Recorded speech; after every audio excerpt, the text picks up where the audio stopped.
So what's driving you? You actually pointed it out to me in a previous podcast. It's sick. What a life. I'm keen to hear what I said. What did I say?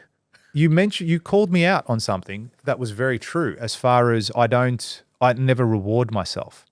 I think you had said it on something. You'd seen like, yeah, you've done that, but you don't talk about it. You don't mention this. You don't say this. You don't mention it to me. Like you're a close friend of mine. I see you every fucking day, but I wouldn't mention it to you. Like, talk about it. Say it. What's going on? And it sort of made me stop and think, not in that moment, it was like, oh yeah, you're right. But also it's then stuck on thereafter. And it's like one of the things that I've struggled with over the years is I'm very much the type of person that will give to loved ones, to friends, to others. You know, I like giving. I think is that a love language? A love language? Giving to other people? One of them? I don't know. I don't know. I get joy from helping. The technical ones. Yeah, I don't think it is one of the technical ones, but I get joy from that. Like I would love to give, if it was in my power and means to give you a fucking Porsche, like, here man, like do it. Like that would bring, do it. Don't fuck around.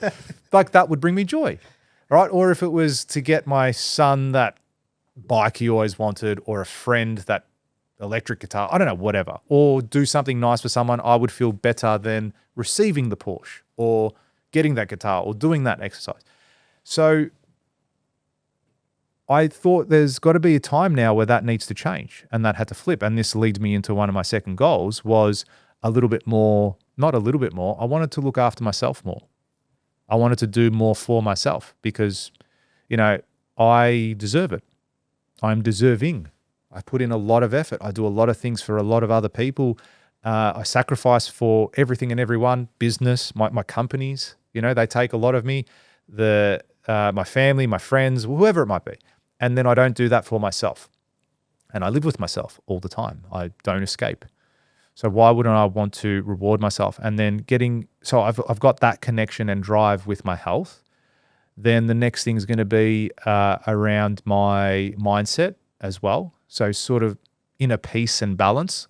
I've felt a lot of stress and pressure over the last few years, which is totally fine. I kind of feel that comes hand in hand with running a business, but also being a man. I feel there's a big connection to that. So I don't feel that I always need to be, you know, happy, for example. I'm content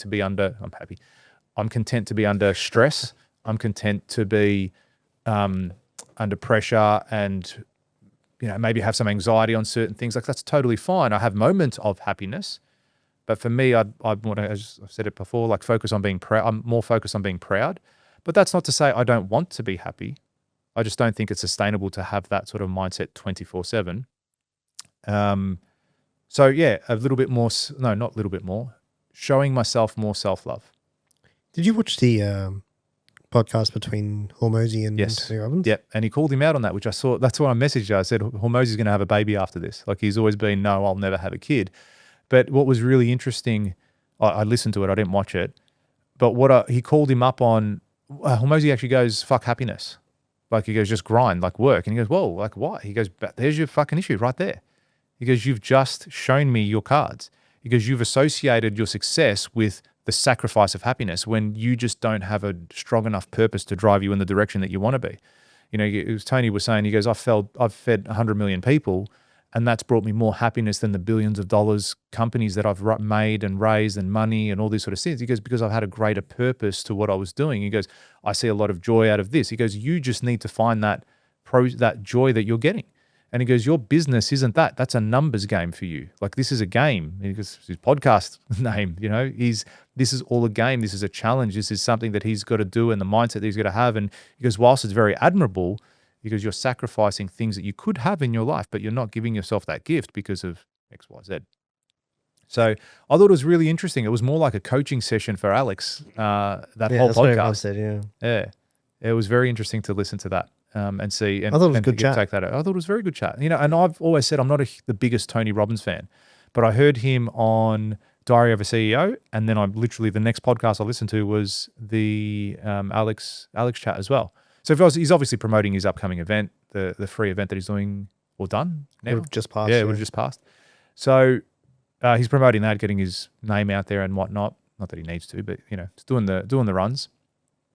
And I resonated a little bit with that.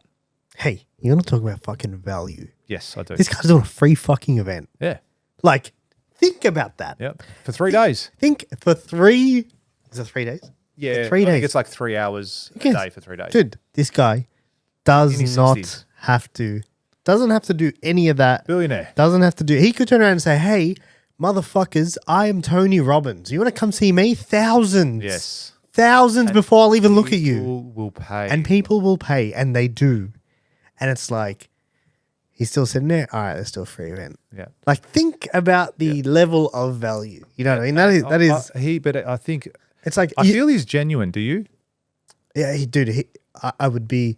If he turned out to be like a snake, yeah, you'd be very disappointed. I would lose my faith in humanity. Yeah, that's what I mean. So he seems so genuine. And I got that from the last two, because as I said, I've never been a fan of his. Not in the sense I didn't like him, I just didn't resonate with a lot of his messages.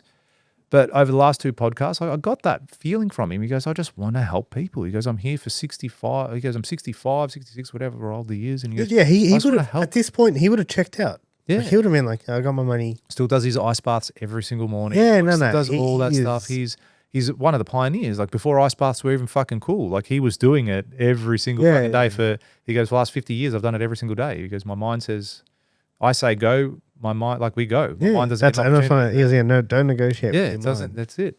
So, and that's kind of what it was like this morning for myself. It was like, no, we're going to the gym. We said the night before, we packed the bag, we're ready to go, and that's why I went. So, yeah, great value, but I feel that he wouldn't do that if he didn't get a level of happiness from it or fulfillment from doing that. So, I feel that you do need to have a level of drive to achieve the goal, because otherwise it's more of a dream. It's more the dream body, the dream car, the dream finance, the dream partner. You've got to have that drive to go, that's what I want. Okay, but there's something you said there. So you said you're doing this out of self-love? Yeah, maybe that's not the best word, but yes, something along those lines. Kind of like a reward for myself. Yeah, I don't reward myself enough for anything. So I would then, like, there's people who are listening to this thing and say, hold on, so like you rewarding yourself is I go to the gym. Put myself through pain. Yeah, like I'm gonna go and make myself uncomfortable and tired and put myself through this discomfort. Yeah, because I want to live. I want to be healthy. I want to live for a long time. I don't want to get to 80 years old. I don't want to be 60 years old like Tony and be like, fuck, my back hurts, my legs hurt. Stand on stage. Jesus, what's the worst thing I could possibly walk? Fuck. We've got a wheelchair. We've got the electric wheelchairs now. I've got Optimus pushing me around everywhere. Why am I going to shout out to Elon? Why am I going to walk anywhere? Just ride Optimus. I'll get a piggyback. And that, to me, I saw this image a few years ago of 2 men side by side. They were both 80 years of age. One was absolutely jacked, 6-pack, really strong, really fit. And the other one was frail in a wheelchair with a blanket over him like this. Both 80 years old. The exact same age, different choices when they were 40. And that, to me, was a driving factor going, well, fuck, I want to be the guy that is playing with his grandkids at 60, 70 years old, whilst the in-law is sitting on the porch watching. So it's all right, mate, sit, relax. You worked hard enough today. I'll take it from here. So you're already competing with your in-laws? Yeah, fuck that guy. Fuck that guy. I'll hit him. I'll bench press him. Wait, hold on. Yeah, so these are your kids. My children's your children's partners' parents. Parents, fuck them. Who you have no idea who those people are yet. They're going to listen back to this episode. Yeah, and be like, hey, George. Listen to episode 120, you'll understand. So the decision had to be made today. And again, it's like all the research, all the algorithm that I'm looking at, it's all that sort of stuff that comes up, the bone density, the strength. It all happens from the decisions that you make in your 30s and 40s so that you're not that weak, frail person. Yeah, but you must have, so going back to that thing you're talking about with the smoking, right? Mm-hmm. It's like you must have attached some level of pain. Yep. Because pleasure is like pain and pleasure are the 2 drivers, right? Yeah. And it's like most people, everyone knows making $1 billion would be fucking great. Yeah. It would feel sick. But most people aren't, it's not enough of a driver. Like it doesn't pull you enough. Yeah. And we usually do more. The humans will do more to avoid pain than they will to gain pleasure. Yeah. So What's the pain? What's the pain? Yeah, really good question. Don't know. You don't know From the health, consciously. yes. Yeah. You know, but it's like sometimes. So there's this thing, Japanese maybe Japanese people do, where they do your own funeral. Oh wow. Yeah, and you get to experience your own funeral, and you have to sit through it. Mm. Yeah, and the whole thing is like if you're super depressed or whatever, like this is supposed to reinvigorate you. I think it's quite powerful. I don't know anyone who's ever done it personally, Yeah, but it's I think that reminder, man. Like that Memento Mori. It's the coin, the Latin. There's a coin that I've got. It's in my laptop bag. Memento Mori on one side and Memento Vivere on the other. And the coin effectively translates to saying you're going to die. All right. So like every single day, man, you're going to die. Like in a generation, no one's going to remember your name. Like no one's going to know who you were. So, like all of your possessions, everything you own, it's temporary. The house, it's going to be someone else's. The car, someone else's. The money, it's going to be someone else's. You're not taking anything with you. Everything is borrowed that you have in your life. You might own it for now, but it's not going to be yours one day. And then on the other side of the coin is Memento Vivere. You're also going to live. You're going to live. You've got a long time ahead of you. And, mid-40s, I don't think it's a midlife crisis for me. I don't feel that. I feel strong. I feel fit. I feel a whole range of things. I feel young, like I'm ready to go. Like, let's go. I just think it's a combination of the experiences that I've had to date setting me up for this next innings. Like I've got runs on the board. Now it's about time to hit the home run, time to use all my experiences and everything I've learned over the years to really take it to the next level. Yeah, I think it's good. And I think, it's a good feeling to have something to be locked into. Mm-hmm. Yeah, it is. It's like a level of focus, that level of, stay reminded and always bring yourself back into the lane. Yeah. You know what I mean? So for someone who, maybe had that weight goal, or for someone who maybe they wanted to quit smoking, or maybe they wanted to run a marathon or go overseas, or whatever their goal might be that they've laid out this year, and it's kind of fallen off the path. Yeah. What should that person do? Well, what's what I said before. Like, it's not the end. You're not dead. You got time. You don't have to wait till the 31st of December 26. You can do it tomorrow. If you like that clip and you want to watch another one, click just over here. And if you want to watch the full episode, click just over here.